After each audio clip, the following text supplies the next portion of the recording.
that came to be. We're now live, so.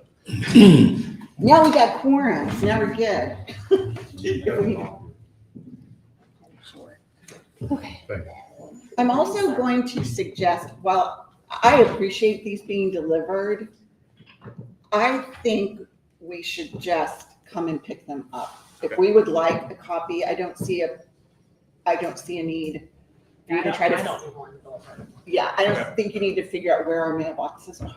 Yeah. Well, you know what? Mine is right beside that chair. Yeah, it's a slot. So, and Brian's out of town a lot, so I appreciate the delivery, but I think we can take a responsibility of, we can all pass by here and we'll get, as long as the document, if it's ready by that Thursday, just let us know. And if you're okay with my husband picking it up, put it in an envelope or something. Yeah. It's It was public, actually, but- I thought it was gonna be worse, but it only took about 10 minutes to actually deliver to everyone, Yeah. so that wasn't too bad. Yeah. But if in the event, if you can't pick it up, you still need a copy, Hello? then I can facilitate You that. can't speak? Okay, so you can hear us, but we can't hear you. Is that what you're saying? Speakers on. Try, speak now, Brian. You see. Question I have in regards to the voting members, there's 4 of us. What do we do in the interim if we have a tie? That was my question. Thank you. They're supposed to. There's 5 of them. There's supposed to be 5. And today, I don't know that we Well, have the to, city manager used to be on the board. and it's not in the bylaws. So that's what we're trying to figure out. So I think today, it would probably be prudent just to work through some of this and not vote. You're planning on being here at the meeting next Thursday, correct? Thursday, if we have any of these and we have a tie, I don't think we will, but the question is, and that's why I'd like to work it out now, who do we have as an interim? If it's a tie, it dies. That's what it does. If it's a tie, it dies. That's what our lawyer is saying. That's what the city manager is saying. That the hope is that we can have this corrected by the time we have a voting meeting, and that won't be an issue. Either we will have determined that the city manager is in fact a voting member, or we will try to get another member, or we will just all get along and not be opposed. And if we are, the item just dies. Information. Is that good?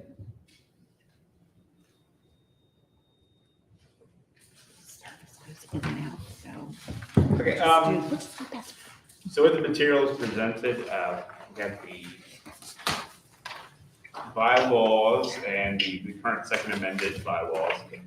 As noted, there's only a few changes that we're providing. They don't get into the city manager question. Specifically, the changes are just making the meetings, annual meetings identified at the location, regular meetings identified time and location. Getting rid of, in special meetings, but if all commissioners are present at a special meeting, any and all business of the authority may be transacted at such a meeting, special meeting. That doesn't comply with open governmental meetings regulations, so we're getting rid of that. Order of business, this modifies the bylaws to comply with or comport with our current practice of having public comment. As we don't necessarily have any active committees, getting rid of that as a requirement and just having the announcements. Section 8 is included in Article 3. This is just electronic participation. The attorney has worked on this one, just establishing that you can participate in a meeting, but you can't vote, and it doesn't count as a quorum. Actually, well, I have a correction on that. Okay. Okay. So what actually works is I spoke with the ethics commission attorney about this. I'm sorry, can you speak up a tiny bit? I doubt Brian can hear and he's questioning. I'm happy to. I'm sorry. I spoke with the ethics commission in Charleston, one of their attorneys, about this issue. And actually, and there are 2 different statutes that apply, but one of them's primary.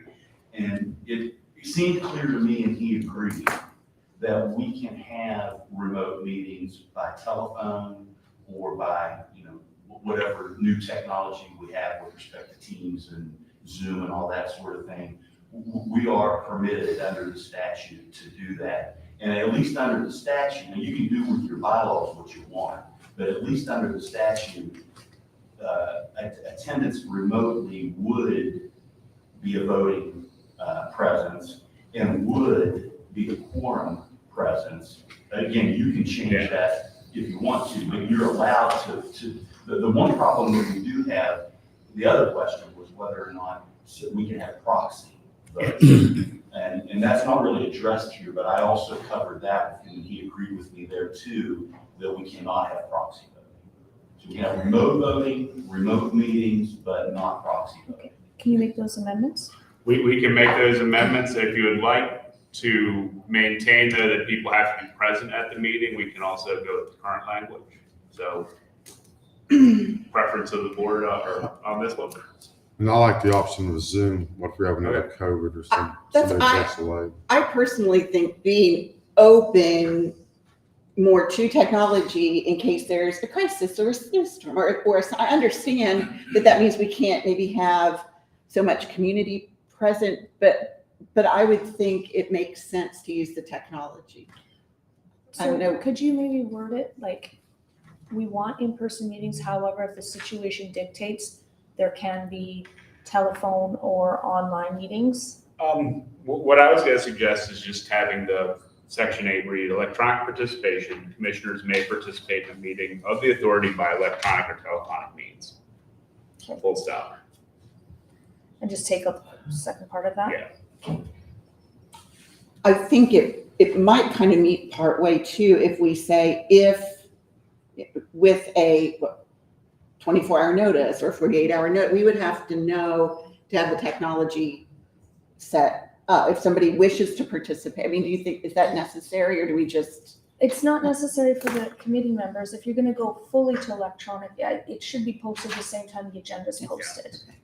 And so the member, what I just don't want to run into is we're sitting here and we've started a meeting and somebody's call. I think you need to know. But is that just kind of a normal thing? Well, I think, and that's why I suggested that we put in some language in there. There needs to be some extenuating circumstances. You're away or you're sick. It's just, I don't think you should be allowed to call them just because you don't want to come in person or there's a contentious vote on the agenda.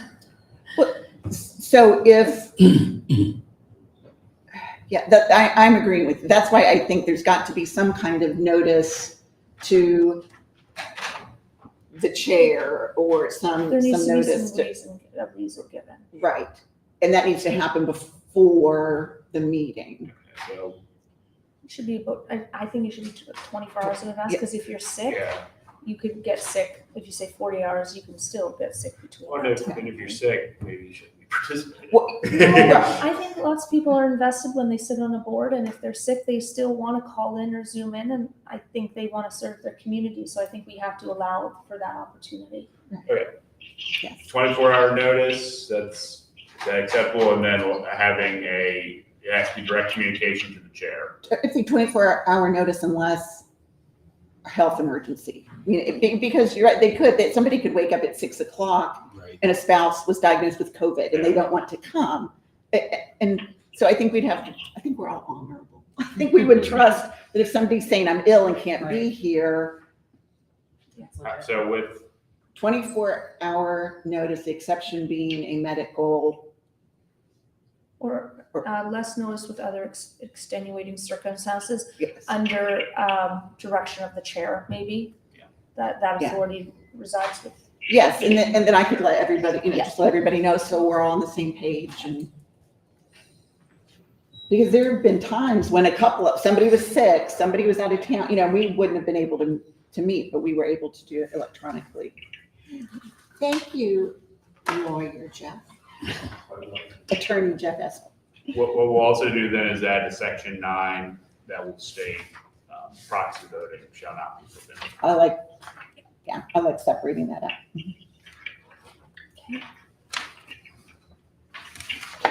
May I just ask a question? So, section 6, the authority may in its discretion appoint you. How does this relationship work? How does the relationship work between the URA and you? Because us, in all my years, we didn't have what you may have had, an economic development director. But in the meetings I've sat in, I was very different. This is a whole different flow than what we did before. So could you take just a few minutes to talk to us about how that came about and how we relate with you, how we can make this all a little smoother? So basically, I'm your staff with the position. The economic director of economic development is by the position title in the, not necessarily directly in the code, but is provided for the planning aspects of the city. The Urban Renewal Authority itself is a quasi-planning organization. You're looking into doing urban renewal. That involves demolition work, property acquisition, future planning on sites, future land use development. So there's that planning aspect in it. That's where generally URAs are. If they're attached to the city, it would be in the development department. Other than that, I mean, if there's, I guess how can I help you well, more? so, and I don't know, Johnny Joe, you've been on this a long time, so maybe you can, it feels to me like as though sometimes you're coming to us and saying, here's what you do, then other times It's we've like got you're information. dictating or you're, here's my plan, or you're running the meeting before the chair ran the meeting. Yeah, and you were the chair a long time, and it makes sense. Like when I'm reading through here, there's a lot of it that makes sense. You being a great resource for us, but I feel like sometimes we come into these meetings being told, here's what you have, here's what you're doing. There's a whole lot going on back behind us. We get the information in this meeting, and I'm not going to say blindsided. That's probably, I'm just in football mode right now. But I'm not seeing how our back and forth exactly works. You doing the legwork, 100%. Thank you very much. I can't imagine how much time you spend on this. But, there are programs coming to us from city council. There are things coming to us from staff that I don't feel like we're fully educated on, or it's being generated from us. Is that We don't fair? have any input. It's like, hey guys, here it is. And then it's come and vote on it, where it's like, hey, why don't we discuss it? Right. And I think we're a few steps behind conversations or planning or work that's happened within the city, which is, fair. And if that's what our role is going to be, I think that needs clarified, because that's different than what this sounds like. And it's different than how it's operated in the past. I don't know what you think, Joe. I don't know how long you've been the attorney for URA. I defer to you and Johnny Joe. It just feels very different to me. I came on, I don't know the exact date, but it was probably 4 or 5 years ago. I remember Martin was the city manager at the time. And at that time, really the only thing that we did regularly was the facade. Mm-hmm.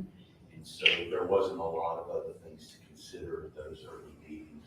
That's my recollection. I don't know what it was like when you first came on, but that's pretty much all we did. We did a lot more demolition in the past, and now the city's kind of doing the demolition on their own, so through URA.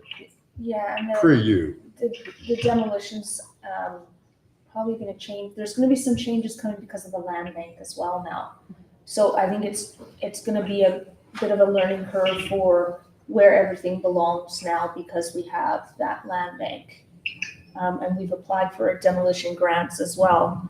And that, my understanding is that wouldn't fall under the URA.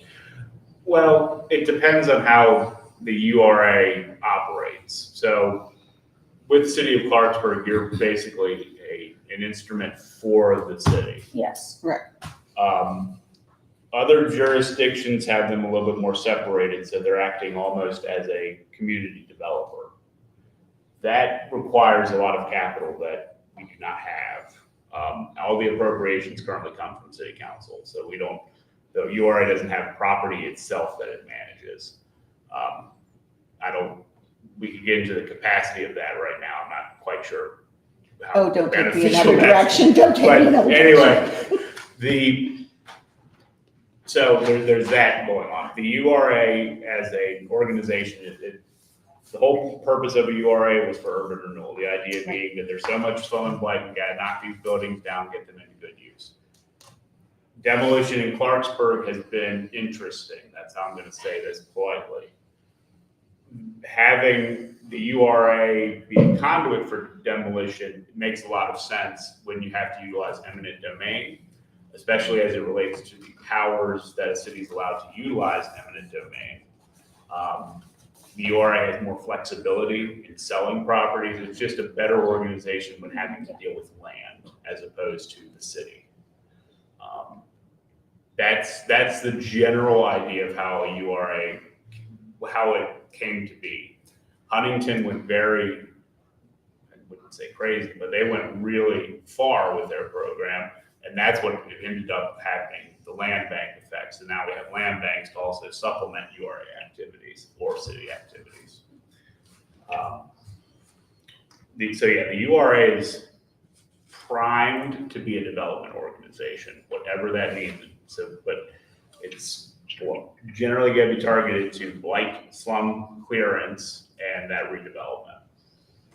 So there's a lot of open-ended on what the community wants for the URA, what you want for the URA. We haven't had a planning session to establish what you all want to see. I think kind of what I'm hearing from myself and Jeff and Johnny Joe is that we've gone from meeting a couple times a year, handing out small facade grants, to now your presence is really turning the URA into a useful authority beyond that, and we're growing it. And it would, I think we need to figure out what that identity is, because it's very different, and it is difficult sometimes to get the information digested. Is it coming from you? Is it coming from city council? Is this a rules-based thing? Were we just behind? What exactly are we doing? And it does feel a lot like we're just having it dropped in our laps. Is that fair?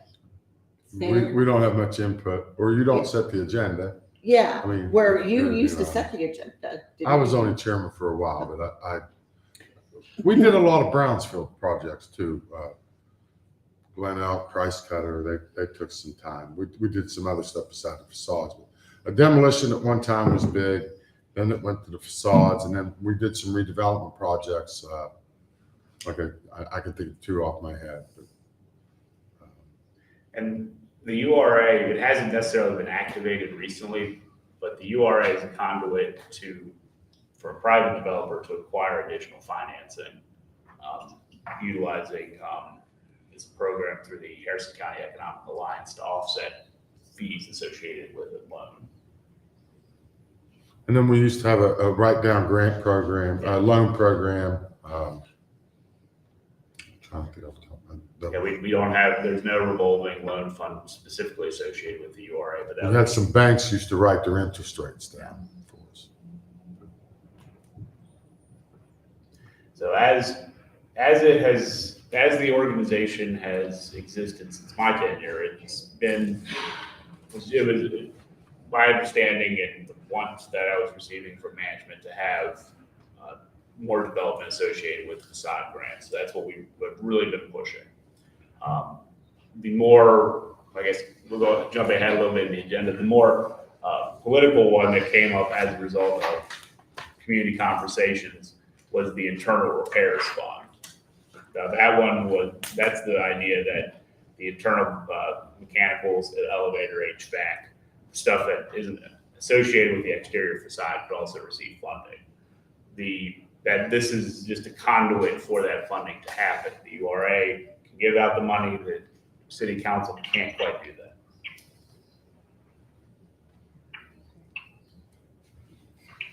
I think us getting the information ahead of time is a step towards cooperation.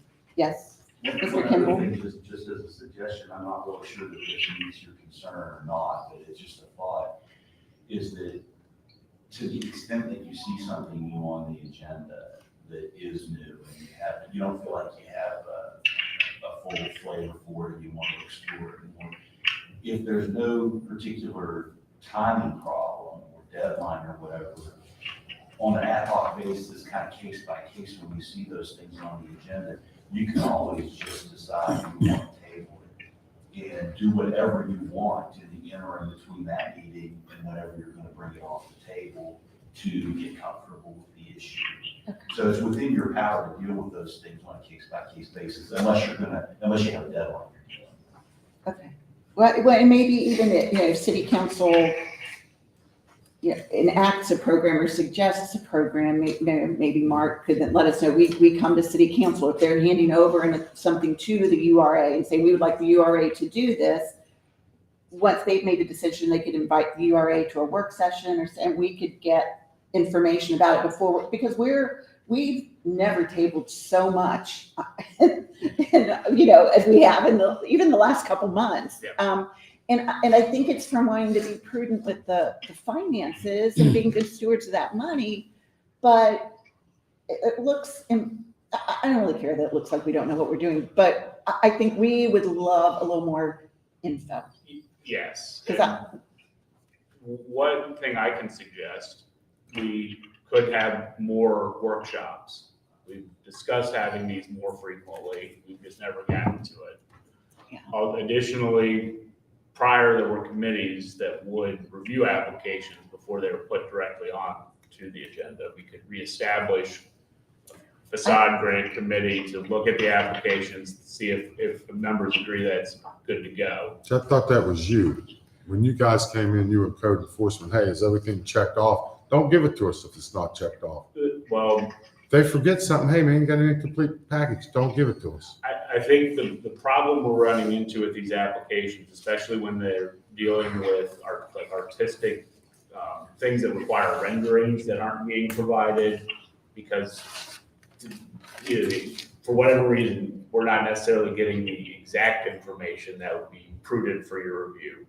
We're receiving information that meets the letters of the guidelines, but isn't going to provide you with the exact information. So that's one of the other things with facade grants in particular. We're going to be tightening that up a little bit just so we can have staff give you something directly. This is how it relates to program section. I forget which section it is, but having it relate directly to the section. I like the bullet points. And I think I think once we up the amount, we've had asks that we didn't envision. We envisioned the grant requests to be pretty similar to what we've had in the past. They're not at all what we've had in the past. And I think people are pushing some of those limits because it's a large amount of money, and why not? Yeah, and I think if we go through the edits, it's really, It's very helpful. yeah.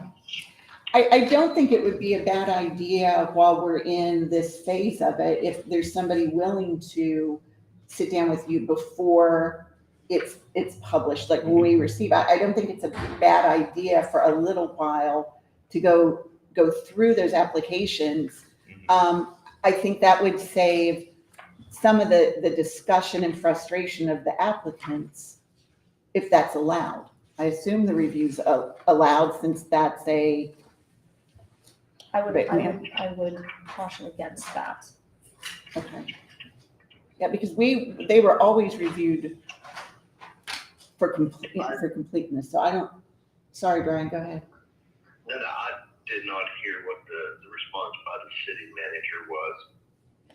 I just said I would recommend not doing that. I agree the application needs to be whole and complete before it comes to the committee, but we want to have all that discussion in front of the public. Okay. Well, could we look at it this way? If we receive the information prior to the meeting, like I had stated that we've got the information a week out, and I understand, transparency, would it not be possible for us to contact John or whoever to say, hey, I looked at this whole section wasn't filled out, or this over here That's allowed. doesn't. Okay, so that's what, Asking those kind of questions, that's fine, but you have to do that, you have to make a phone call or email one-on-one, you can't have a discussion over email. well, that's what I was suggesting, if he would say, if there's one point member on the commission, or on the authority that would meet with John, we could rotate it, but just sit with John and say, this looks complete, this looks complete, this looks complete, because we're getting incomplete applications, or we're getting applications that aren't meeting all the criteria. And from what I understand, I don't want to put words in your mouth, but you're feeling a little stuck that if somebody applies, some of the things that we're viewing as incomplete, you're saying, well, I don't know, it's sort of meeting the letter of this, it's different than what. That Yeah, it down. does get into a subjective gray area with some of Yes. this. I'm talking about, hey, did you show that you don't owe any taxes? Did you do this? Sometimes they haven't got the front page. Don't give it, if the front page isn't done, don't give it to us. Other than that, the board can decide what we want to do but if they meet that front page, if they don't give it to us. Because we can't vote on it because it hasn't met the requirements. We're just wasting time. Well, I don't want to jump ahead in our thing, but one of the things when I look through here that I believe is a tool that we are underutilizing is our code enforcement department. They just rolled their eyes. No, they didn't. Well, okay, I tell you what, I like this discussion. I think at least a few points have come out of it. We aren't going to vote to change the bylaws until the meeting next week. The order of business is nice, except the treasurer really needs to be here.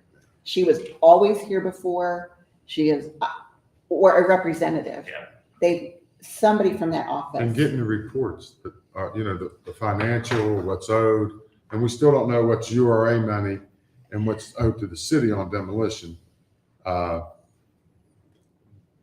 I mean, there's some people that are on that list. They own businesses still, and we don't collect from them. I'm a big go put liens. And if it is too much of a burden on the current treasurer, if we need to rearrange that, but that really needs to happen because that's the crux of this authority. It's difficult to do some of the business. We're all about the money, and that really needs to happen. Do any of you, Jordan, Johnny Joe, Mark, anybody have any other? Brian, anything else about the Bible? Not at this time. Okay. Tiff, do you have anything else about the bylaw? No? Okay. All right, so you'll make some of those changes and send them out, and then hopefully that's something we could vote on next week. I'll be doing that URA day today for me, so we'll have packets ready for you all to pick up tomorrow. URA day. Okay, so now we're on the facade grant program. This one we have quite a few changes. And before we start, I do want, sorry to interrupt to ask, what is the implication if we change any of these guidelines right now and we already have several applications pending? I'll defer to the attorney on that. Practically speaking, it's up to you because you have the discretion to reject applications or not. So the normal protocol would be that the applications that came in under a certain paradigm would then be considered under that paradigm, right? Right. So that would be the baseline. I agree, the existing applications should fall under the existing bylaws. And once these are changed, anything that comes in after that vote would fall under the new set. That's what I thought. So, Now, I'm just saying practically, you all have the ability to reject any application. You have discretion to do that anyway. So you could do that with the old application, but the baseline would be you use the. That's what I thought, okay. And in practice, going back in practice, you could reject them all, have all the applications reapply under the new guidelines then. It would be another delay, but that option for the authority. Okay. Got it. To program purpose, moving away from language of incentive, it's grant, some minor tweaking language. D, this is where we're going to be removing quite a bit of stuff. So this gets rid of no more than one grant application shall be awarded by the urban renewal authority for any individual structure per calendar year. No application will be considered for any project unless application is submitted to the BRA prior to the date the project is initiated or within 60 days of the date the project is completed. Speaking with the city manager, staff, we feel that'd be better to have a system where it's going to be you're getting the money, then you're doing the improvement, so to speak. We get a lot of those that we get the grant application after the improvement has happened. And typically grants don't work like that. Absolutely. And that's why I would like to see that changed. I agree. I agree also. I think the reason why that was in there was a guy that had a sky lift and he was painting the building. Said, you guys want to take care of your front of your buildings, do the facade painting, you can use the lift. And it saved them a lot of money. So they did it. But I don't have a problem with getting the money first. Moving along to eligible activities, this really changed that entire section. This would be specific improvements that are visible from and facing a public right-of-way are eligible for funding under this program. This would remove the eligibility of any visible side of the building to avoid rear building improvements that aren't going to have any visual public impact.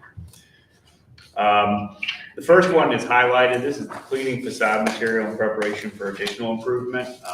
We want to make sure that cleaning in and of itself is not the project, that there are other activities going on. So like if you're cleaning it and then you're going to paint it or repoint it, that's fine. But if you're just going to clean the windows, that's not something that is going to be just a project for this program. But the issue, if we leave that there, is they apply for grant to clean it. They clean it, telling us they're going to put something. We have no control over what they do next. So, and the project has to be both pieces. So if they're gonna apply for the grant and in preparation to paint, let's say they're gonna paint their brick, it Okay. needs to be power washed first. The application has to be power washing the brick and painting. Once the work is done, then the grant will be given out. Okay, so really we're saying that the cleaning sort of comes under That's the right. improvement. Right. So, Yeah, go ahead, Brian. I'm sorry. As a licensed contractor, it's usually listed as prep work. Yeah. As opposed to cleaning, it's prep, because you're cleaning whatever you're going, the doorways or windowsills, so you prep. So it's usually all in The quote. bids from the contractor. Well, I'm wondering if instead of just a bullet point of the cleaning, we would want just a statement that says cleaning in preparation for any of these things is an acceptable expense. So on the alternative, there's some improvements that are not permitted. That's what we put just projects that are limited to only facade cleaning activities. I'm just saying, if I'm reading this as just a person, it seems as though I could say, I think it needs to include what Tiffany just said, that it's clean, because it looks like a bullet point in and of itself. Yeah. It looks like you could do it separately, which I think is different than what you're saying. So what we're basically saying is if you have a $2,000 quote to paint, and then there's a $1,000 quote to clean prior to the paint, we're willing to include that cleaning in there, but the cleaning can't be in and of itself. And if I would be reading this as an applicant, I would think I could apply. Right, and where that would come into play is if you were going to repaint.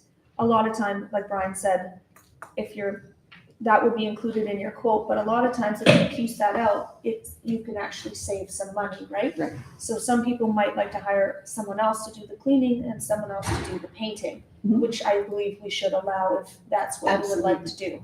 So, And they can have separate quotes for that. Like you can Yes. have a cleaning quote and a painting quote. Right. And then somebody else may do cleaning and painting together. So exactly. they can have as many quotes as they want. That's not a problem. And we've done that, like somebody might have to fix the point their mortar, then you had somebody else coming in to install new windows, where it was maybe a three contractor job. Exactly. Yes. I was thinking in this, where you have this first line, just put preparation instead of cleaning facade material and preparation, just preparation. Preparation of, As a part of the application for restoration or repair. It So can't you're just be- not gonna come in and power wash your building. Yeah, I just think as That's it reads that could be a separate, Yeah, it's entity. unfinished. We have to add another statement. yes.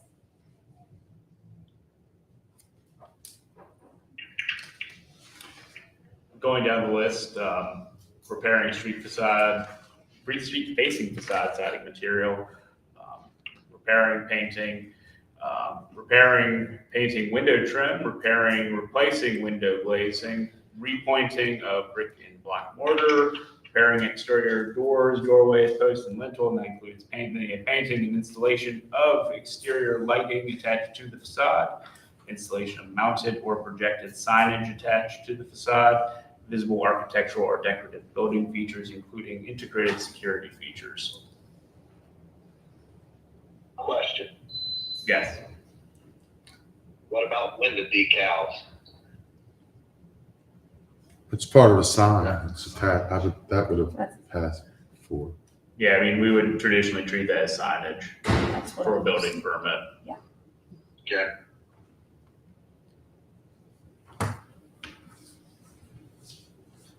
Thank you. But then moving on to the not permitted activities, Okay, could I make a comment? I just wanted to make sure you all didn't cover it before I addressed it.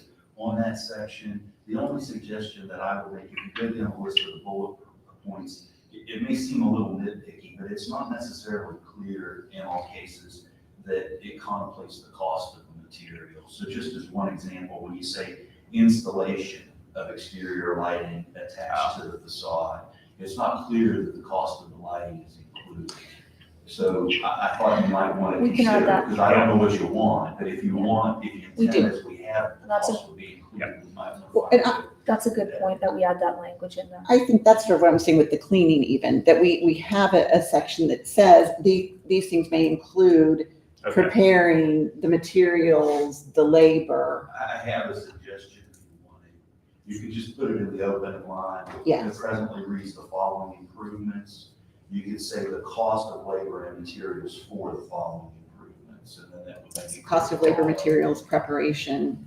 Perfect. Yes, I think that's, so then you would take out this yeah. highlighted. I think that's good because it gives some clarity. Very good.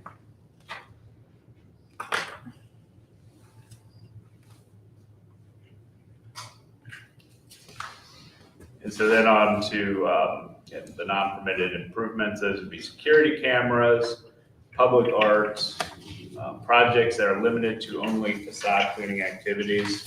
I can remove that or keep that if you like. I think there's nothing wrong with making sure that's very clear. That's my opinion. And then finally, improvements to structures that after completion of construction will remain vacant, condemned, or will be used for storage or warehousing.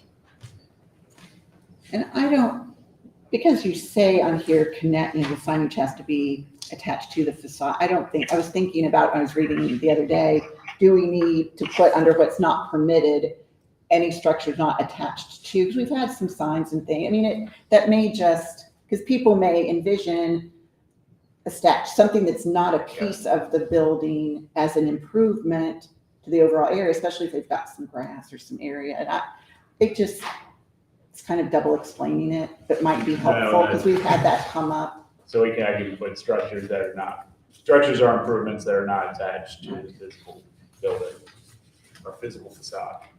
Something on that as well. Yeah. might be over explaining, but I've got a Well, we question on- received an application that was for improvements not attached to it. Yeah, we've had some in the past. And some of those are very nice. And it does help the facade, but not the building. Improvements to structures that will remain vacant. What if I'm gonna open up a storage unit and I wanna put signs on it? Say village, where we had elite cleaners down here. I mean, that's kind of, I'm in business, I'm paying B&O, I think I deserve a facade. It should say personal storage then, because Yeah. if it's a storage facility or warehousing facility, that's an acceptable business. So if we add the word personal in there, then that would alleviate that concern.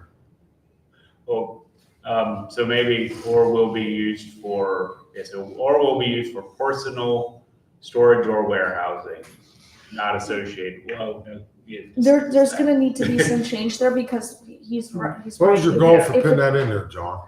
The goal was so that the issue we had with the building behind the city hall, a vacant building, condemned, About K&K? went out. You talking about K&K? Yes, so that was one, in the Waldo, previously came before the board, the board did not want The to. reason why we denied him was because the owner or the tenant never applied for the loan. You had Larry Uptown Clarksburg tried to do it, and it was denied because they weren't the owner or the occupant of the building. In that discussion, though, the comments that came up were, should we be utilizing funds for buildings that are going to remain in a condemned state? So that's why this is before you. And that goes back to code enforcement. They need to start holding the property owners accountable, and we never have. It's just, hey, man, leave it alone, walk away from it.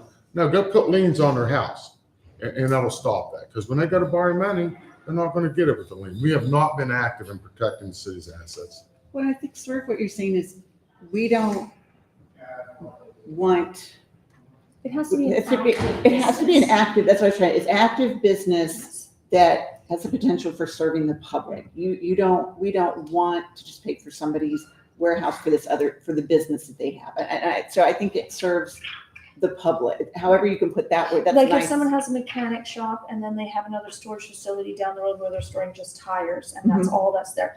We don't want to be paying for that. It's not doing business. That's right. The facade should be doing business, should be actively doing business engaging with the public. And that's nice language, to stick engaging with the public. I like that. Question. Mm-hmm. Yes. Underneath that,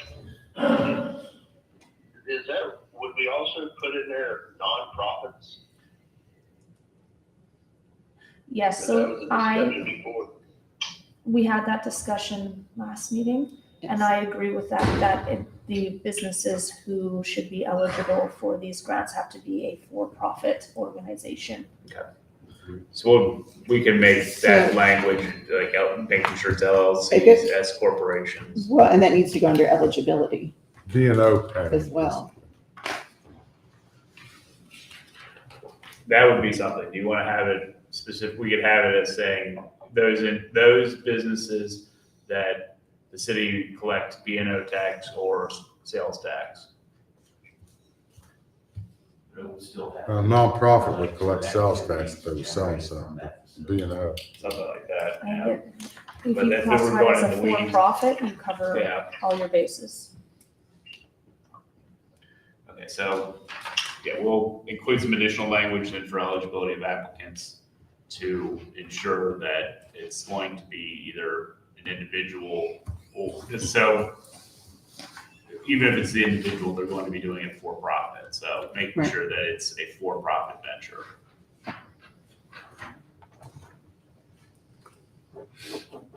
I think that goes better in eligibility. Okay.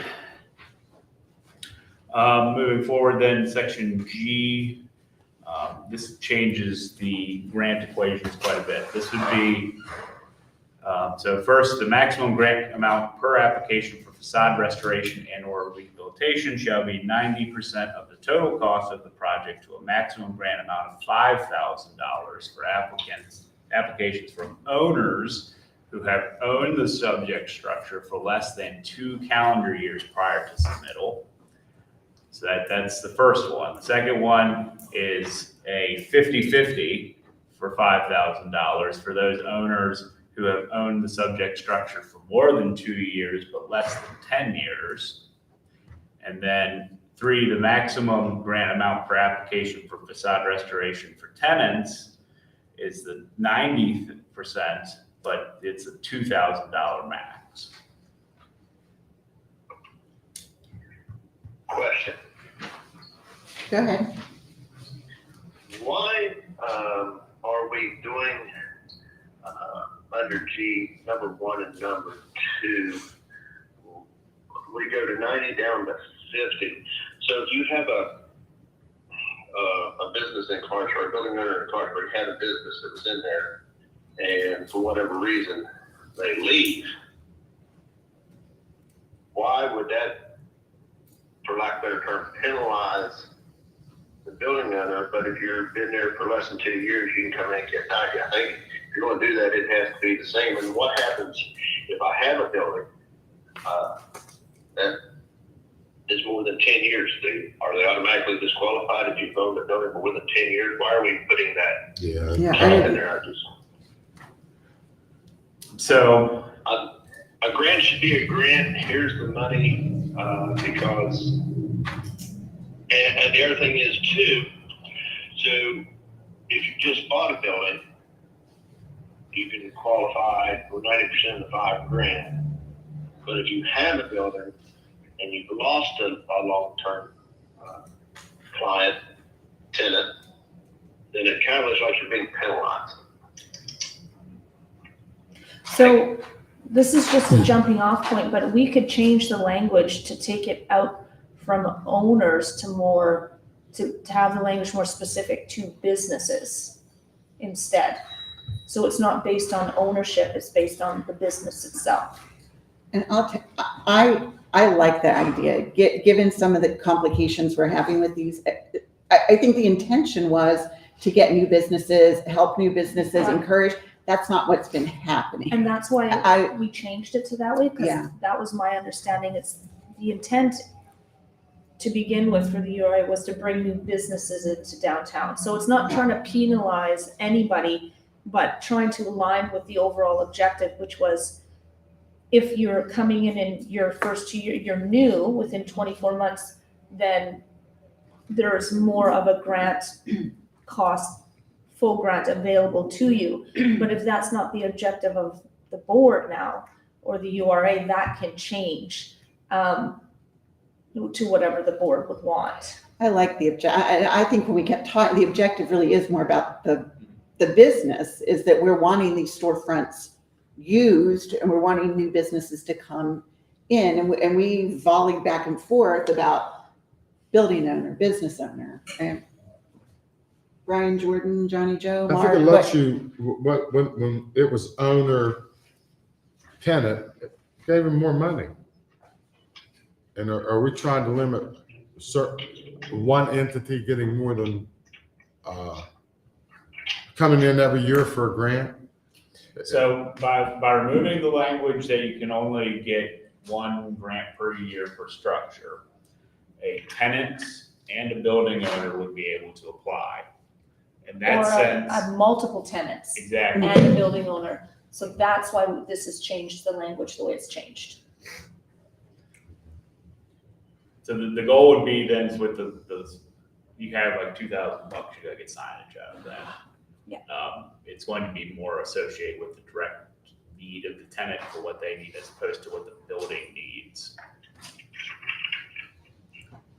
Yeah, and I agree with that, because like I said, you have tenants coming and going. If you look at it realistically, small businesses downtown Clarksburg, and anybody can research it, but from what I've seen since I've been in the area, last about 3 years. So if you had, let's say, a candle shop that had asked the building owner to do modifications, and they did those, and now you get somebody coming in that is selling carpet, let's say, I believe that the building owner should have that opportunity to, once, like for example, let's say that the candle makers out, I come and propose, hey, I've got this business coming in, but I need help getting all these fixtures and everything out of here and get it staged and ready to go for the next day. That's just what I'm. Well, I So think, then you run into the problem, do you want the owner to do it? But if we make the tenant do it, we pay less money under that scenario that you just brought up. Well, it's almost a catch-22 because what happens is, and again, the one thing that we forget about here every time is I think we structure it so that the building owner has an opportunity to attract business. So yes, they can apply from the 90%. I don't think there should be any limitations on how long you have the building or whatever like that. But at the same time, now when the tenant comes in, whenever they're coming in, and that's why where we're looking at this, I jump ahead a little bit over and look at this to say that's where the tenant and or the building owner separate submit an application. We have our review. Code goes out and does an inspection. The application is added to the agenda, and from there, when the work is completed, then we say yes, go ahead and do it. They do the work, either building owner or tenant, and then you have code, because we're not code enforcement officers, but we have the code enforcement go out and checklist everything, and then at that point, we award that check because Well, that's how it's my written. personal. that's how it's written. That's all, that's what, how Yeah. it's written with all the changes. Okay, I just want to make sure of that because my opinion, and some people do not find it accurate, but if you can't, you should be able to bring a business to downtown Clarksburg that we will help you after you get it going, because it's almost like we're an incubator, like the SBA where I used to work a long time ago, like an incubator. I need the money. Well, if you need the money to put a sign out, how solid is your business to start with that sign is going to make a difference? You see where I'm coming from? Well, with this? I'll turn it over to the floor. I think that honestly, having the money, having the grant, having the business owner, not the building owner, the tenant applying for the funds fits better with what we're trying to do. Because you may have a building owner apply for funds hoping for a business to come in, and that business doesn't come. Then that's not in compliance with the other rules we've outlined here. I don't think the intention is, let me fix my building so people will come in. I think our intention is, here's a business that wants to come in, let's make it easier for them, just like you were saying it right at the end, Brian. So I'm in hearing people talking, kind of going back to where we were before. I really think it's a lot more about the tenant, the business, than the building owner. The building owner is going to benefit from any improvement that the tenant is wanting, I think. One aspect that gets a little murky is when we're talking about these residential structures or mixed-use structures, that the improvements may not be associated with a business tenant. They may be like windows for an entire building, so to speak. So the example I'm thinking is like door locks. You have a situation where some of those building improvements are going to go beyond just the tenant. Well, but it's going to cost a lot more than $5,000 to replace Oh, yeah. those windows. I mean, you're talking a whole different beast. Well, and that's the committee has latitude to approve or not approve. So if someone wants to replace the windows on the ground floor, I'm assuming the answer would be yes. If you want to replace them on the 5th floor where it's residential apartments, I'm thinking the answer is going to be no. Right.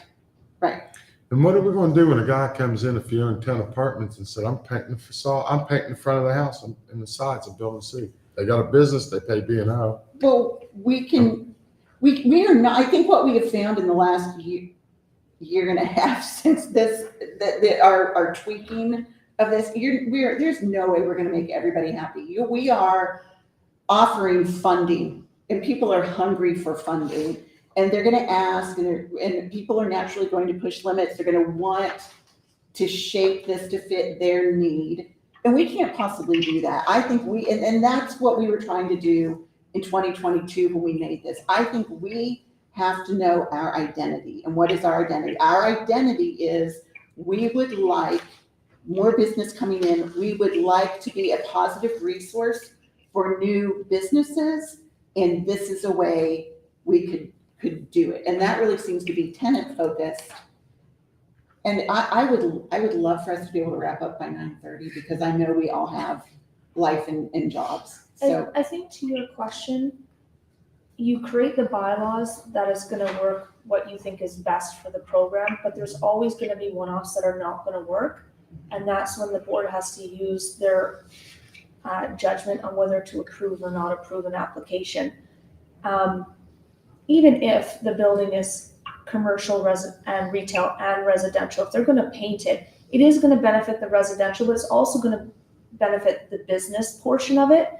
And if a new business is going to be coming into town, they're looking at 2 buildings and an owner has utilized this program to upgrade their building.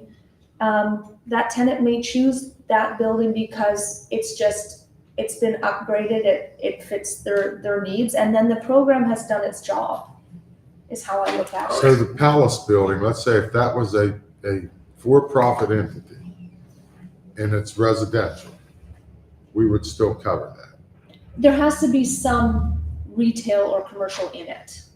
So it's more if there's retail, commercial on the bottom and you have offices and residential above it. Yeah, the residential at the. Do we have in there that it has to contain retail? We don't. Because we say the word business. It should say that in there. yes. That would Yes. take care of it. Yes. That will. That Because as will. far as I'm concerned, if I'm in a rental business, I'm a business, I'm paying rent. Now we're saying you gotta be retail. And I think retail, And that's Fixes what up. that engagement And that's part of that with the engaging public. with the public. Mhm. Yes, absolutely. I would just maybe expand upon just the idea of it being retail to it being for profit. That way you can have office restoration as well, or other, there's weird. I or do you I want think just the retail? big key was we wanted to have, you have to have retail in the business.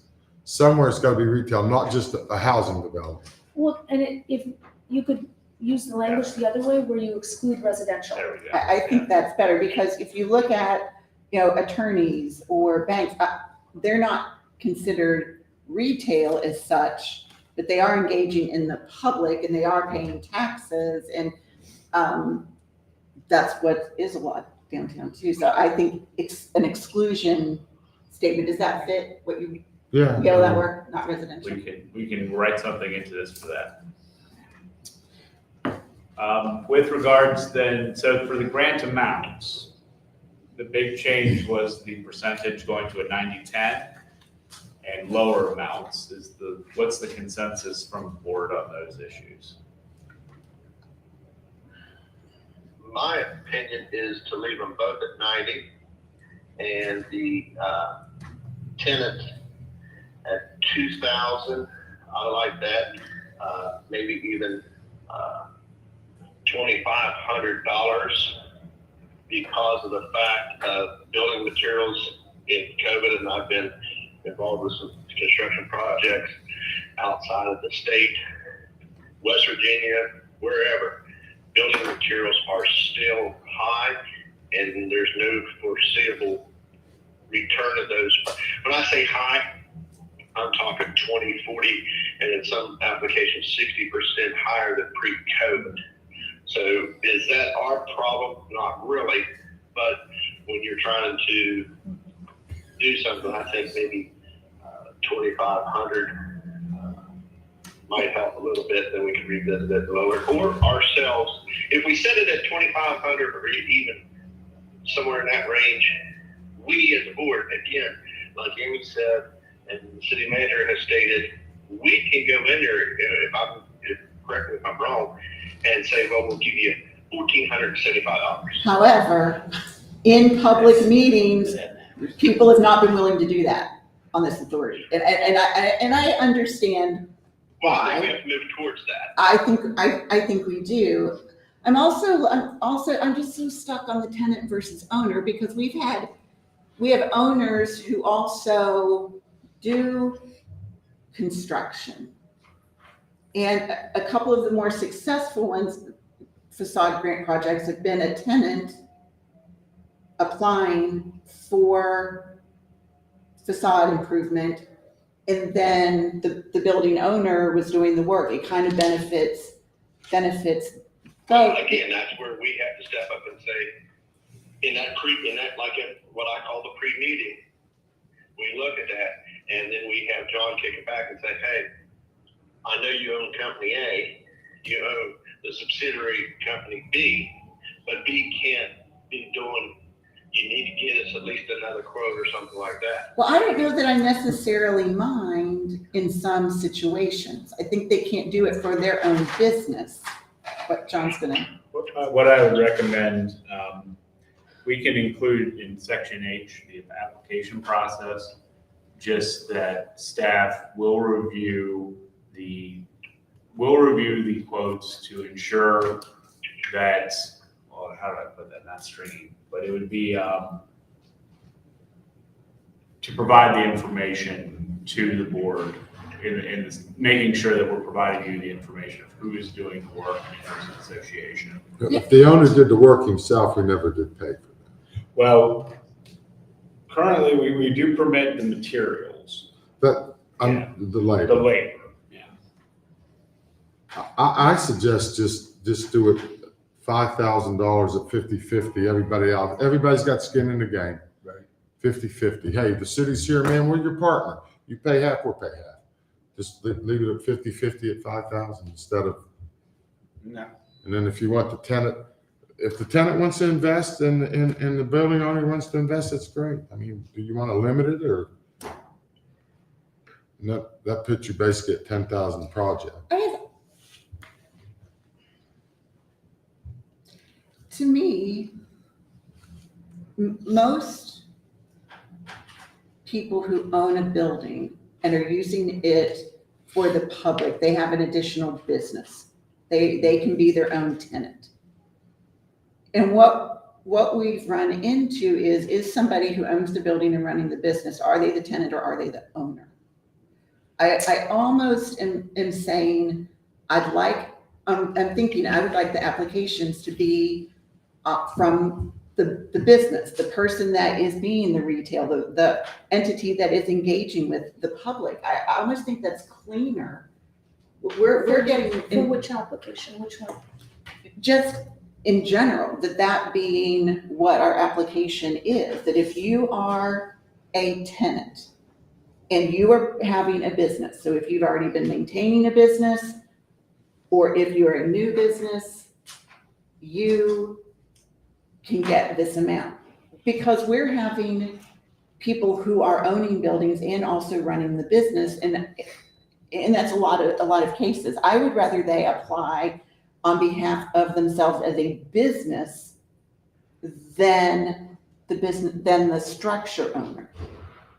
So for example, I own a bookstore. I own the building, but I also have a bookstore in there. I would apply for the grant as the bookstore owner to improve the area out front for my bookstore. We had a lawyer's office that did that. They could do that. They're two different businesses. Usually one entity would own the real estate and another entity would run. Right, and some of what is happening is people who are doing business aren't necessarily retail. They're doing their own kind of private business. But if they own a building, unless we tweak this, they can apply. But if you say it has to be the business that's doing business, we get away from any of that confusion.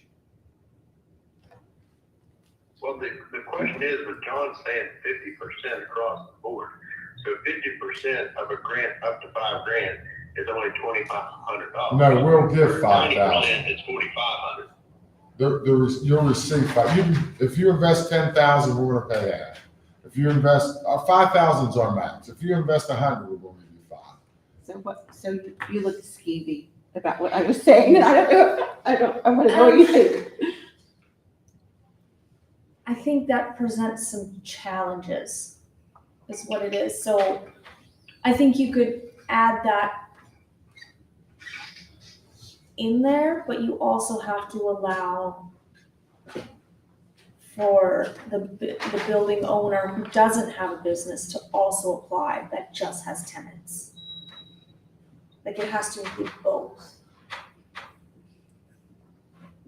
Okay.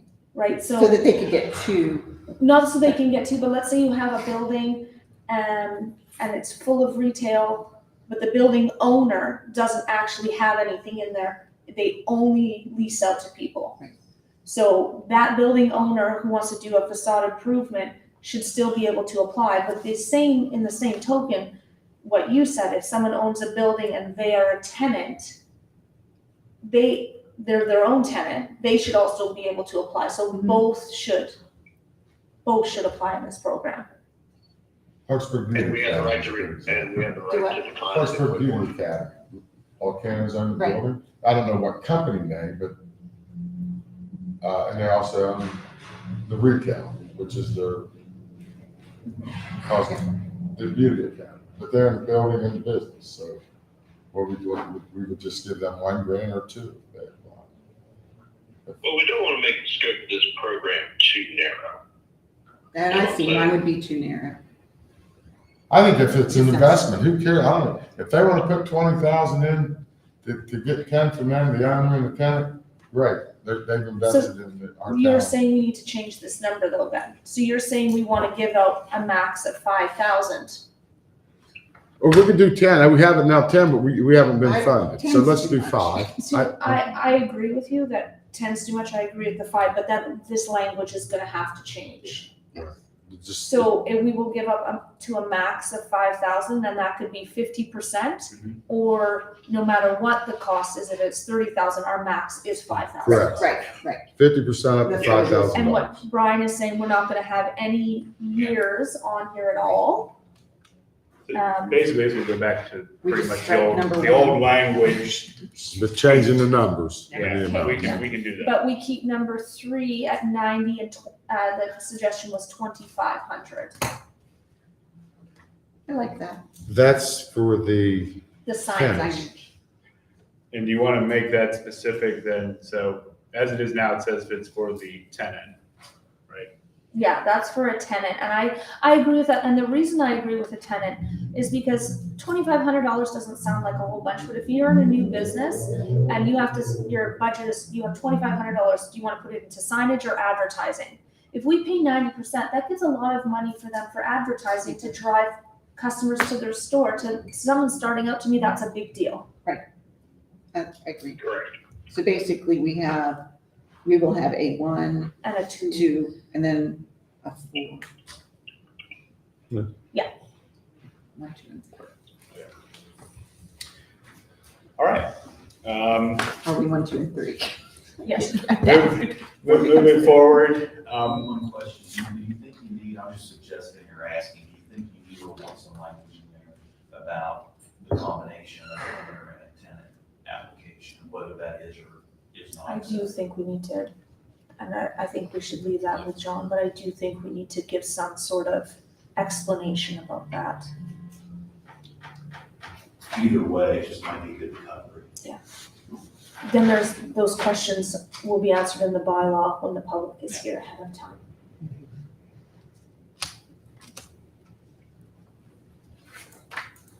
okay, so yeah, we'll make some language up for that if there's I'll highlight it so it can be discussed in the meeting as well, if it's an issue. So let's see, cleaning up some of the language just to remove the percentage, just saying required match for application process in section 1.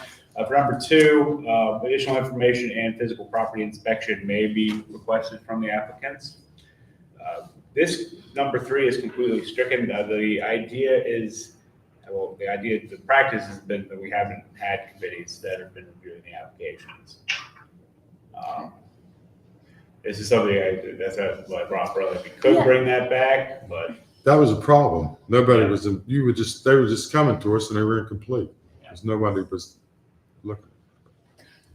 And just as a side note, I haven't been at the job super long, but I've been here for a few months, and I'm working very closely with code. I know there's some issues in the city. Right now we have, I believe, 161 structures on our condemned list. We've put in a grant for $6.2 million to the state to address some of the structures that exist. I think sometimes, like we can't just go and cut these unsightly properties. There's a process that we have to follow, and we are using the tools at our disposal to help clean up the city. And that is one of our goals together.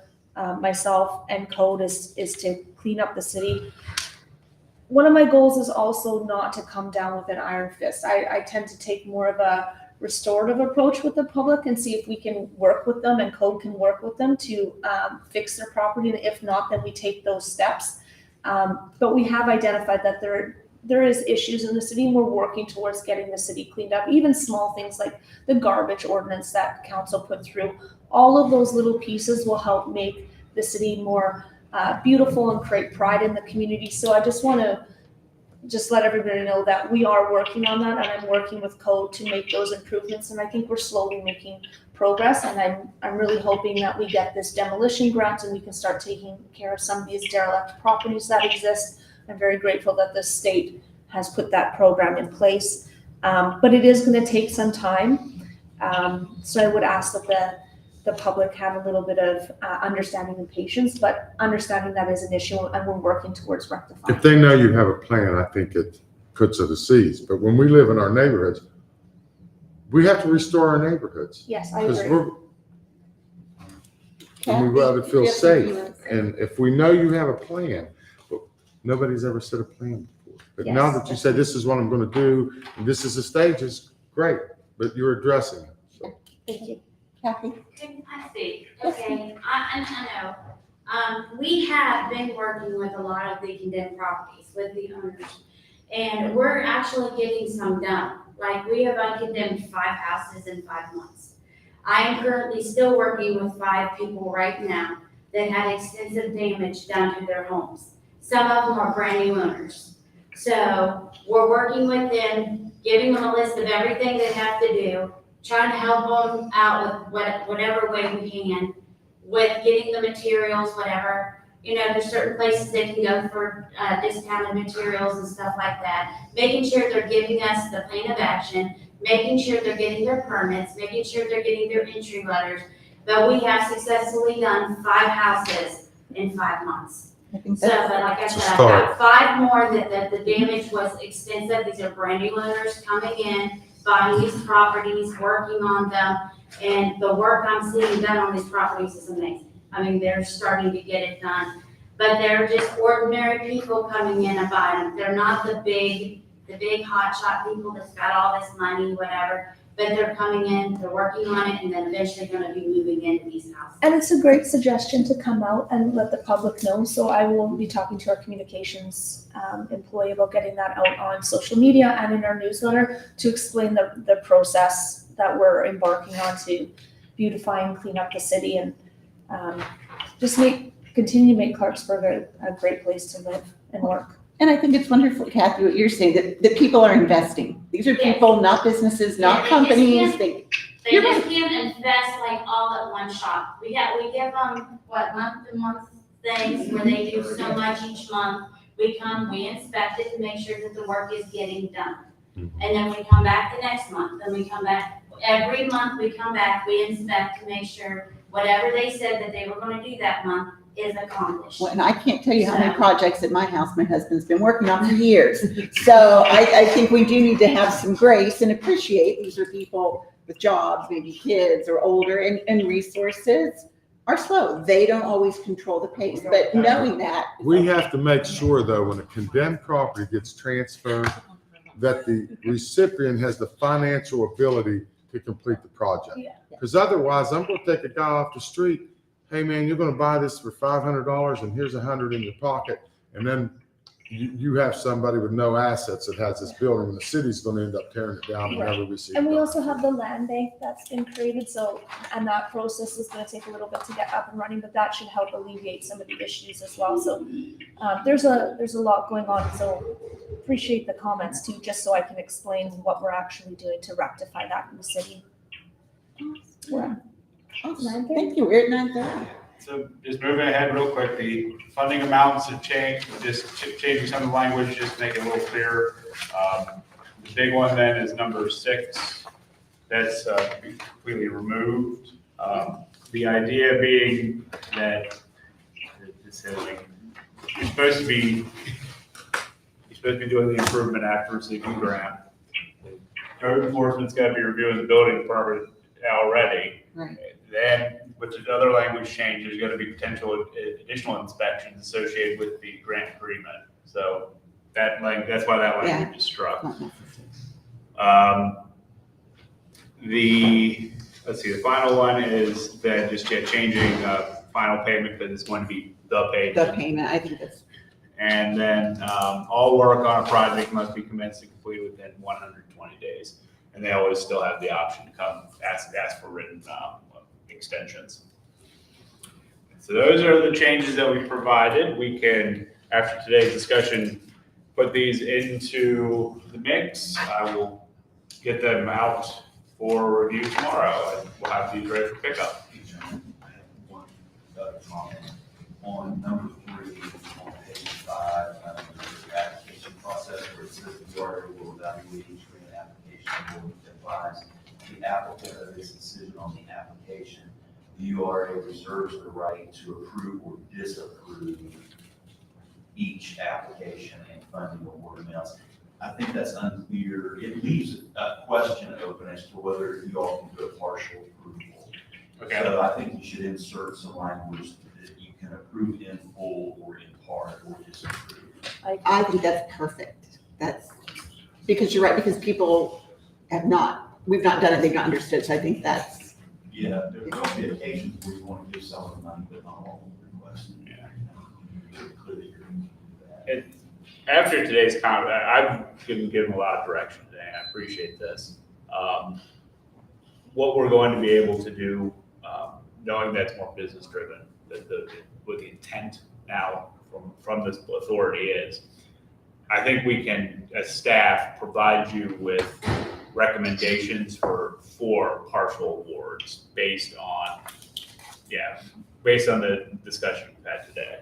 How I can see how we can. What's gonna constitute a partial award? So in a situation, the big situation we had previously was when it was just an application, say that they had like a security cameras or something that would be questionable, and we removed that. So just providing that math to you ahead of time. But what I think we can do now is we can really drill down into the applications and say, this amount, we know that you got to do this number of improvements. So like going back to the windows example, okay, but only this many windows are actually associated with retail, giving you that direct information, but then also saying this is how many that's going to be for active retail immediately. So like just providing you with additional information based on business intent. when I wonder if, not to make more work, but if sort of a mini fact sheet for people applying, the application on its face is great. It's what we need. Mm-hmm.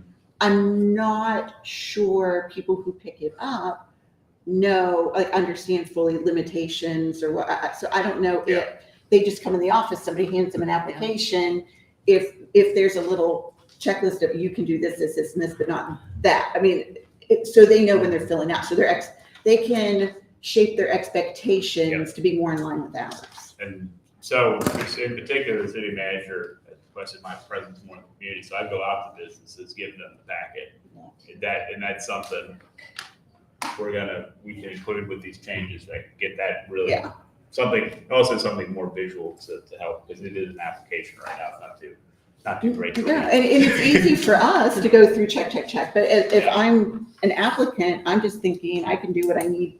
Anyway, okay. We consider a bank retail.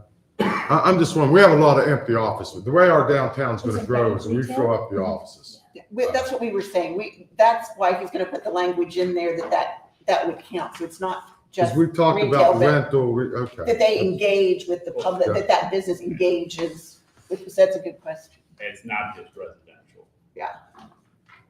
Right. So we'll provide that information and some of the changes, I'll highlight those that have come up from today, just so if we need to have additional discussion, we can have that. We can go through the remainder of the agenda.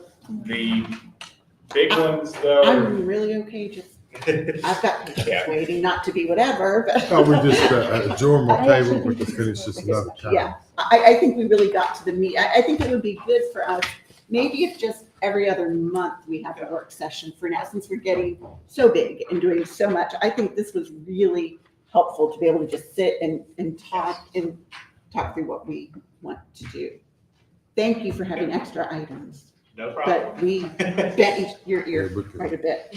Well, we got what staff wanted to accomplish today. I think we're there. We Okay. can get you additional information that'll be more prudent for your reviews.